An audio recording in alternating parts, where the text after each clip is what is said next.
How many times do you stop from helping someone or sharing a project or something that God has told you because it's not perfect yet?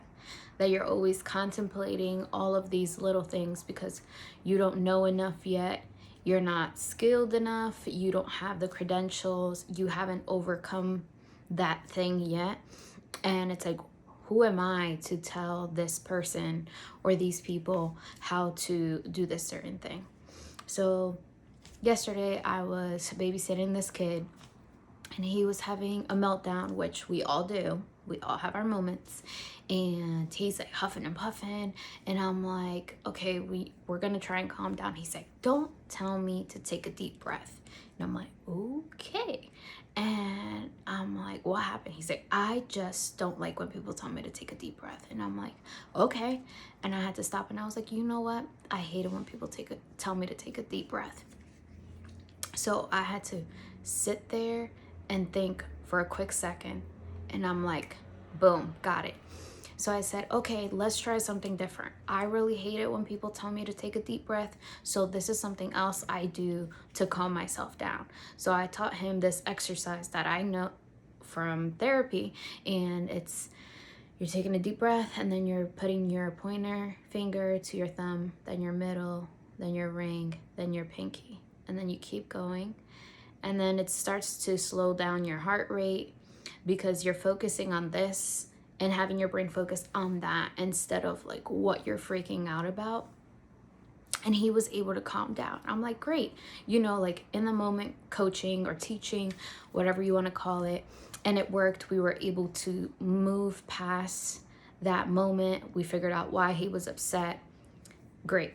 So today I was watching him again, but I also had another work meeting at the same time. So he was on the trampoline while I was doing my meeting.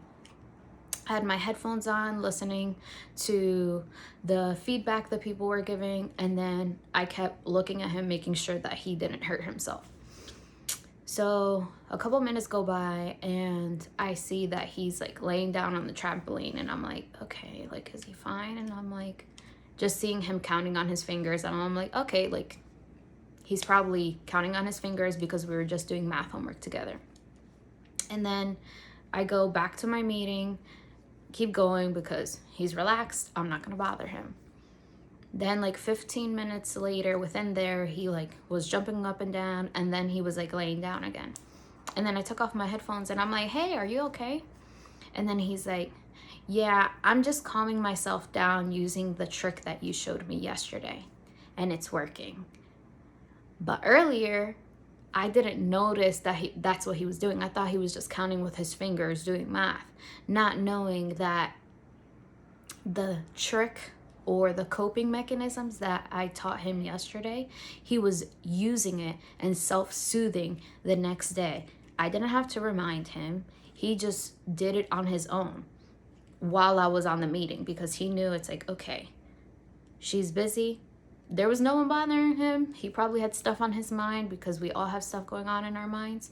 And he calmed himself down. And I was so happy and proud that that small moment of taking that time to talk to him and giving him a different coping mechanism was something that he was able to use again on his own to calm himself down. The reason I'm telling you that story is how many times do we miss an opportunity because it's like, I don't have that under control yet. Every now and again, I still deal with anxiety. I try to think of all the different techniques when I'm afraid or when I'm anxious or fearful, whatever name you want to label it as. And it's like, okay, like this is what I can do. This is what's working. Okay, maybe I have to combine a couple of things, but I could have let that moment yesterday, and it was like that little voice is just like, oh, well, you don't always have it under control, and you're going to give him a feedback or a tool. And I took that moment yesterday and just knocked that thought out of my head, and I'm like, nope, I'm going to give him something that works for me, and we will try that.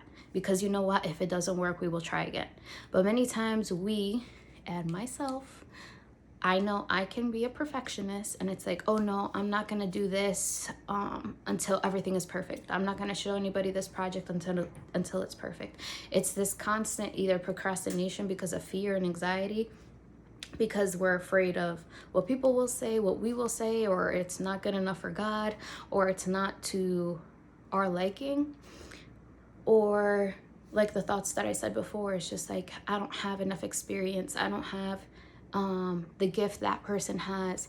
I don't have the, I don't know, like the same passion like I used to before. It's like there's always these excuses, and we miss that opportunity to be able to bless somebody else with what they really need.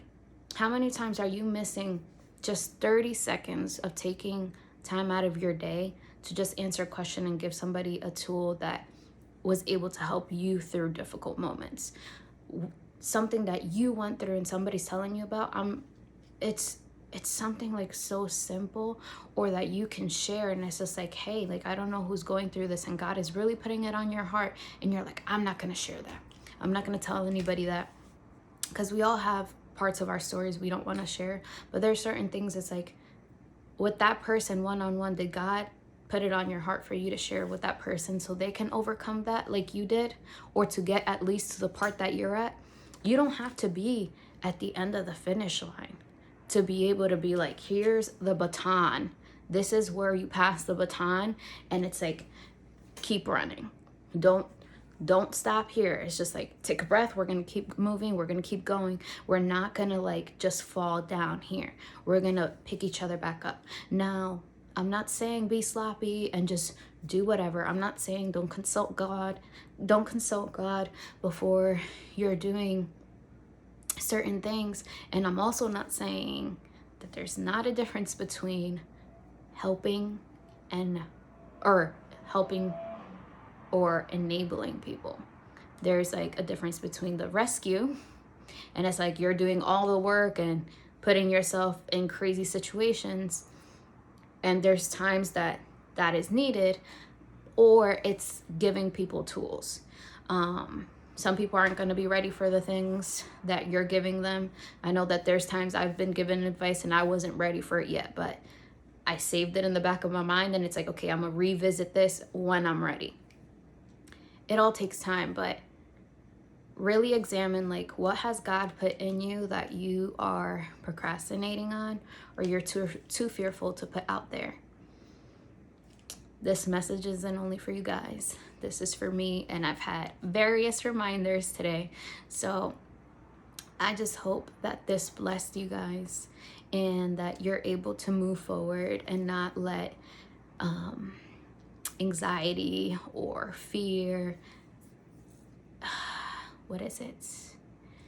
You paralyze yourself, analysis paralysis, because you're thinking about, oh, this is going to sound dumb, or I'm going to sound this way or that way, or this is going to look whatever. And this is why I purposely just told myself, I'm going to record this one time and one time only. Whatever mistakes are there, I don't care. It has to go out. God put it on me for a reason, and I'm going to put it out there. So I love y'all. Have a blessed day. Bye.